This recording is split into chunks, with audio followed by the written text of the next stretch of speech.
ಗುಂಪು ಗುಂಪಾಗಿ ಓಡೋಡಿ ಬರುತ್ತಿದ್ದವು. ಪುಣ್ಯಕೋಟಿ ಹಸುವಿಗಂತೂ ಕಾಳಿಂಗನನ್ನು ಕಂಡರೆ ಬಹಳ ಪ್ರೀತಿ. ಪುಣ್ಯಕೋಟಿ ಬಹಳ ಸಾಕು. ಪುಟ್ಟ ಕರುವನ್ನು ಇದು ಇನ್ನೂ 10 ದಿವಸಗಳಾಗಿತ್ತು. ಅದು ತುಂಬಾ ಹಾಲನ್ನು ಕೊಡುತ್ತಿತ್ತು. ಪ್ರತಿದಿನವೂ ಕಾಳಿಂಗನ ಜೊತೆಯಲ್ಲಿ ಪುಣ್ಯಕೋಟಿಗೆ ಎಲ್ಲ ಹಸುಗಳು ಕರೆಗೆ ಹೋಗುತ್ತಿದ್ದವು. ಕಾಳಿಂಗ ಅವುಗಳ ಮೈಯನ್ನು ಉಚ್ಚಿ ಉಚ್ಚಿ ಸ್ನಾನ ಮಾಡಿಸುತ್ತಿದ್ದ. ಮೈ ಸವರುತ್ತಿದ್ದ. ತಾನು ಚೊಕ್ಕಟವಾಗಿ ಸ್ನಾನ ಮಾಡುತ್ತಿದ್ದ. ಟಬ್ಬು ಟಬ್ಬು ಎಂದು ಬಟ್ಟೆ ಒಗೆಯುತ್ತಿದ್ದ. ಒಗೆದ ಬಟ್ಟೆ ಒಣಗಿಸಿ ಅದನ್ನು ಉಟ್ಟುಕೊಳ್ಳುತ್ತಿದ್ದ. ಹಣೆಗೆ ತಿಲಕವನ್ನು ಇಟ್ಟುಕೊಳ್ಳುತ್ತಿದ್ದ. ಕಾಳಿಂಗ ಸ್ನಾನ ಮಾಡುವಾಗ ಪುಣ್ಯಕೋಟಿ, ಗಂಗೆ, ಗೌರಿ ಎಲ್ಲ ಹಸುಗಳು ಬೆಟ್ಟದ ಮೇಲೆ ಹೋಗುತ್ತಿದ್ದವು. ಹೋಗಿ ಹಸಿರಾಗಿ ಹುಲುಸಾಗಿ ಹರಡಿ ಬೆಳೆದ ಹುಲ್ಲನ್ನು ತಿನ್ನುತ್ತಿದ್ದವು. ಕಾಳಿಂಗನ ಹತ್ತಿರ ಒಂದು ಕೊಳವು ಇತ್ತು.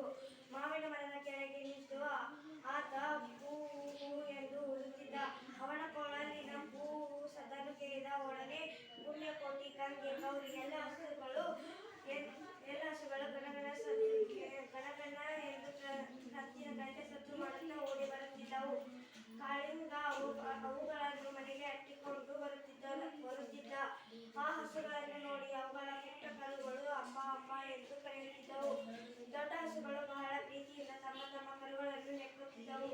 ತಮ್ಮ ಪುಟ್ಟ ಕರುಗಳಿಗೆ ಹಾಲು ಕುಡಿಸುತ್ತಿದ್ದವು. ಪುಣ್ಯಕೋಟಿ ನಂಬಿಕೆಯ ತುಂಬ ನೊರೆಯಾದ ಹಾಲನ್ನು ಕೊಡುತ್ತಿತ್ತು. ಕಾಳಿಂಗ ಹಾಲನ್ನು ಮೊಸರು ಮಾಡುತ್ತಿದ್ದ. ಮೊಸರನ್ನು ಗುರು ಎಂದು ಕಡೆದು ಬೆಣ್ಣೆ ತೆಗೆಯುತ್ತಿದ್ದ.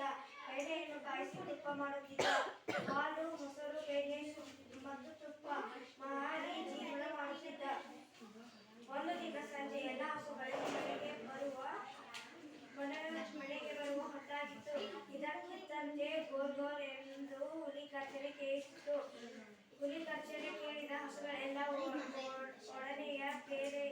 ಒಡನೆಯೇ ಬೇರೆಯೇ ದಾರಿಯಲ್ಲಿ ಮನೆಗೆ ಹೊರಟೇ ಹೋದವು. ಆದರೆ ಪಾಪ, ನಾನೇ ಮುಂಚೆ ಮನೆಗೆ ಹೋಗುತ್ತೇನೆ. ನನ್ನ ಪುಟ್ಟ ಪುಟಾಣಿ ಕರುವನ್ನು ನೋಡುತ್ತೇನೆ. ಅದಕ್ಕೆ ಹಾಲು ಕೊಡುತ್ತೇನೆ ಎಂದು ಕೊಂಡಿದ್ದ ಪುಣ್ಯಕೋಟಿ ಮಾತ್ರ ಮನೆಗೆ ಹೋಗಲಿಲ್ಲ. ಆ ಬೆಟ್ಟದ ಮೇಲೆ ಒಂದು ಗುಹೆ. ಅಲ್ಲಿಯೇ ಹುಲಿಯ ಗರ್ಜನೆ ಕೇಳಿಸುತ್ತಿತ್ತು. ಅದರ ಹೆಸರೇ ಅದ್ಭುತ. ಅದೇ ದಿನ ಅದ್ಭುತ ಹುಲಿಗೆ ಏನು ಸಿಕ್ಕೇ ಇರಲಿಲ್ಲ. ಬಹಳ ಹಸಿವಾಗಿತ್ತು. ಹಸಿವು ತಡೆಯುವುದಕ್ಕೆ ಆಗುತ್ತಿರಲಿಲ್ಲ. ಆ ಹುಲಿ ದೂರದಿಂದ ಪುಣ್ಯಕೋಟಿಯನ್ನು ನೋಡಿತು. ನೋಡಿ ಆರ್ಭಟಿಸಿತು. ಗೋರ್ ಗೋರ್ ಎಂದು ಜೋರಾಗಿ ಆರ್ಭಟಿಸಿತು.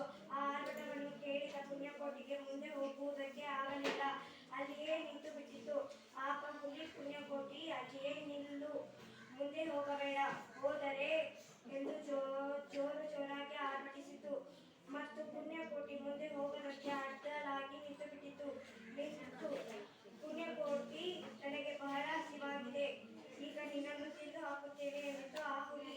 ಪಾಪ, ಪುಣ್ಯಕೋಟಿಗೆ ಅಳುವು ಹಾಗಾಯಿತು. ತನ್ನ ಪುಟ್ಟ ಪುಟಾಣಿ ಕರುವನ್ನು ನೆನೆದುಕೊಂಡಿತು. ನನ್ನ ಪುಟ್ಟ ಪುಟಾಣಿ ಕರು, ಅದಕ್ಕೂ ಹೊಟ್ಟೆ ಹಸಿವಾಗುತ್ತಿದೆ, ನಾನು ಏನು ಮಾಡಲಿ ಎಂದು ಯೋಚಿಸಿತು. ಯೋಚನೆ ಮಾಡಿ ಪುಣ್ಯಕೋಟಿ ಹೀಗೆ ಹೇಳಿತು: ಅದ್ಭುತ ಹುಲಿರಾಯ, ನನ್ನ ಪುಟ್ಟ ಪುಟಾಣಿ ಕರುವಿಗೂ ಬಹಳ ಹಸಿವಾಗಿದೆ. ಅದು ಹುಟ್ಟಿ ಇನ್ನು 10 ದಿವಸಗಳಾಯಿತು.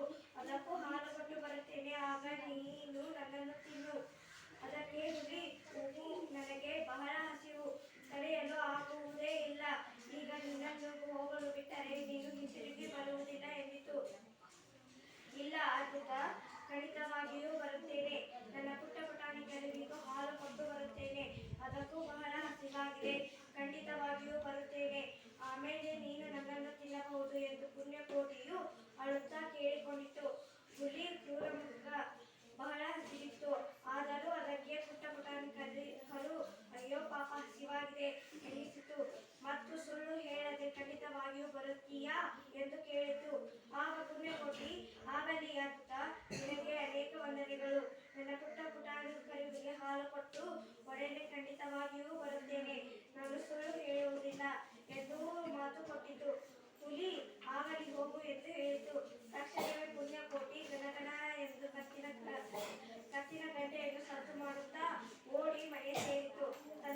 ಹಾಗಾದ್ರೆ ಈಗ ನಾನು ಗುಡಿಯ ಹತ್ತಿರಕ್ಕೆ ಹೋಗುತ್ತಿದ್ದೇನೆ.